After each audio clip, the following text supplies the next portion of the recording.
Let me go over the little article that I wrote, Are You Even Playing the Game? This is a simple story.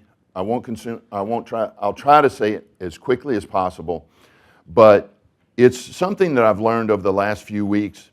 I've been reading a lot of Grant Cardone, reviewing a lot of stuff from Robert Kiyosaki, and it's the simple concept that most people are not even playing the game.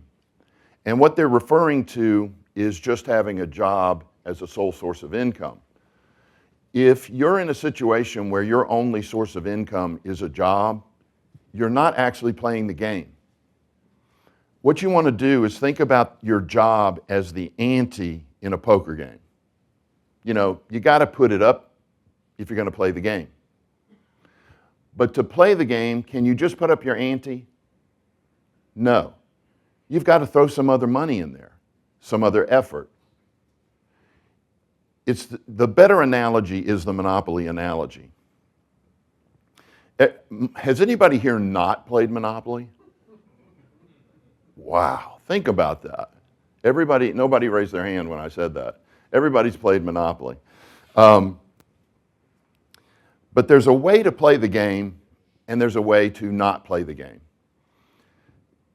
Here's what I want you to think about. When you circle the board and pass go, what do you get? $200. You get $200, that's your paycheck. So I want you to think about circling the board as 1 week or 1 month, however you're paid. If you're paid every week, every 2 weeks, every month, circling the board is that pay period. And you circle the board and get your $200, circle the board, get your $200, circle the board and get your $200. If all you did was circle the board and collect $200, would you ever win the game? No. It's the same in real life.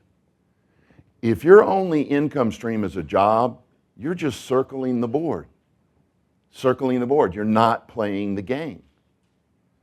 To play the game of Monopoly, what do you have to buy? Property. It could be, or utilities, railroads, but primarily real estate. You've got to buy, and the words I was looking for are income producing assets.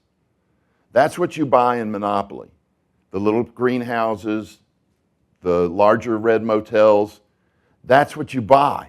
The utilities, the railroad. Say it again. Oh, I'm sorry. What was I thinking?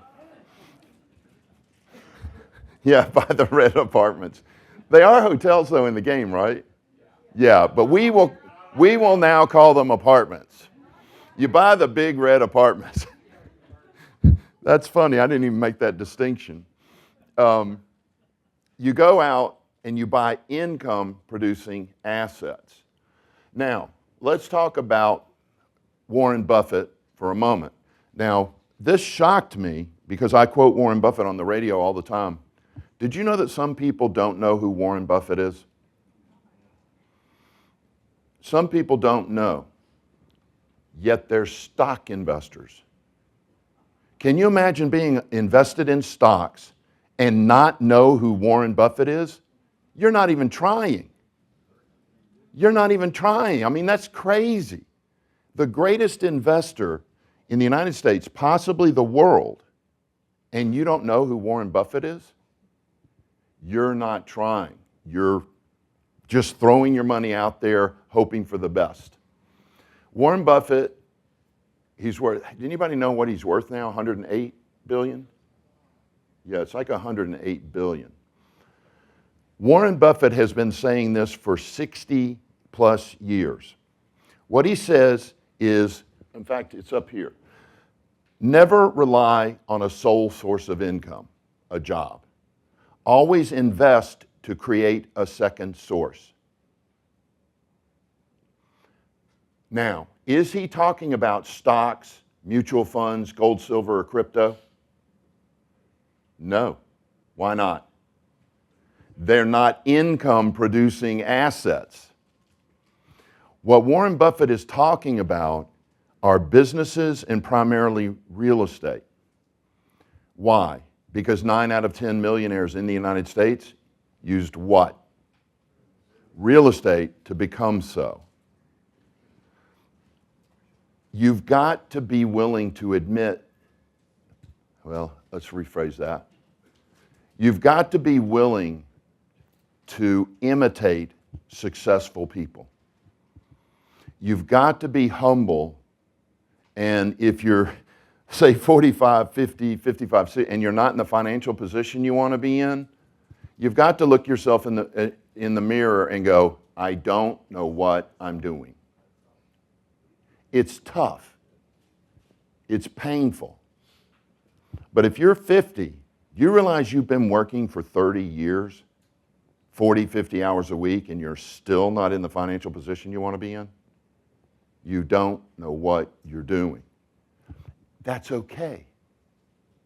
Because you were told the wrong things to do your whole life, it's actually not your fault, and I'll explain that at the end of the workshop.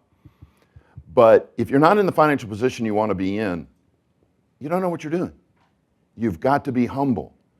And you've got to get out there reading books about successful people and what they do and imitate them.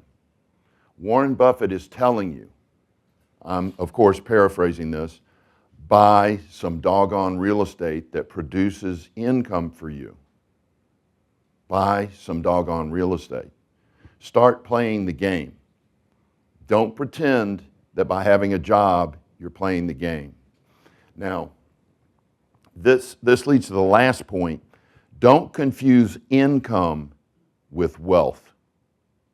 Don't confuse income with wealth. Meaning, some of you out there have a job and no other income. You don't own anything. You don't have any rental properties. You don't have any businesses. But you make a lot of money at your job. And you think you're doing well. And you bought a Rolex. You bought some Louis Vuitton purses for your wife. Maybe even a Chanel. And you're driving an $85,000 BMW, a $150,000 Mercedes. You're living in a $1 million home, but all you have is a job. Do you realize that you're faking it? You're faking it. You don't buy those things with earned income. You buy those things with investment income. Please forgive me for these next few bragging moments, but I'm telling you, I have never made a payment on my Ferrari. I have never made a payment on my boat. I've never made a payment on my beach house. Who has? My tenants. It's totally different. Totally different. Now, with that said, let me be humble and say this. Have I ever bought a Louis Vuitton with my earned income?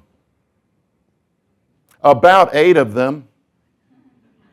My wife has every purse on earth except for a Bottega. Anybody know what that is? Isn't that like $50,000? You better not have one. She's like getting ready to pull it out. Good Lord. Did you buy that with your earned income? Oh, so you're smart. Beautiful and smart. I get it. I get it. So be cautious, please. I brought this up at the last spotlight night. Be careful not to spend beyond one of your income streams. It's very easy to fall in the trap. You're making $100,000 at your job and $100,000 as your passive income, so you start spending $200,000. Don't do that. Stay underneath one of them. If they're both 100, then keep your bills under 100.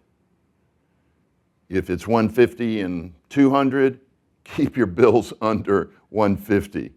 Whatever the lower one is, keep your bills below that.